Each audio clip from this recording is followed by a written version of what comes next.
Bref, ils ont créé une dinguerie et ils ont une annonce à vous faire. Mais avant ça, je vais vous raconter leur histoire. Lui, c'est Mamad. Il a un rêve dans la vie, être footballeur. Et lui, c'est Nico. Il voulait aussi être footballeur, mais il n'était pas assez bon. Du coup, il a changé de sport.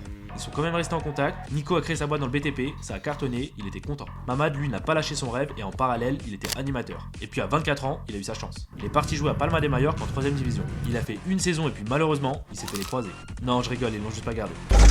On est en 2020, Mamad stoppe le foot, Nico recherche de nouvelles opportunités, et ce que vous savez pas, c'est que la femme de Mamad est portugaise, donc tous les étés, il va au Portugal, et au Portugal, tous les étés, il y a aussi Nico. Ok, vous commencez à comprendre? C'est lors d'un restaurant cet été-là que Mamad a eu l'idée qu'il allait tout changer. Il a mangé un pastel de nata, il s'est dit, c'est dommage que ce soit aussi galère d'en trouver en France, cette phrase elle a résonné, à la fin du repas, il avait son business plan. Du coup, il est parti voir Nico, Nico a dit, je suis chaud, Mamad a répondu, quoi, c'est tout? Il a dit, oui, Casa de Nata est né. Sauf qu'il y avait un problème.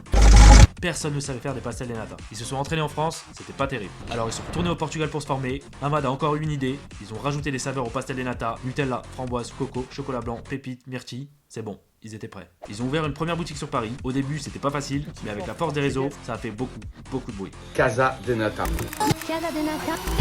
Tellement qu'ils ont eu des demandes pour ouvrir des boutiques dans toute la France. Du coup, ils ont ouvert une deuxième boutique. D'ailleurs, à chaque fois qu'ils ont ouvert une boutique, Mamad a eu un enfant. Mais cette fois-ci, il n'aura pas le temps, parce que là, le rythme est en train de s'accélérer. Casa de Nata, c'est que le début. Bref, ils vont ouvrir une troisième boutique.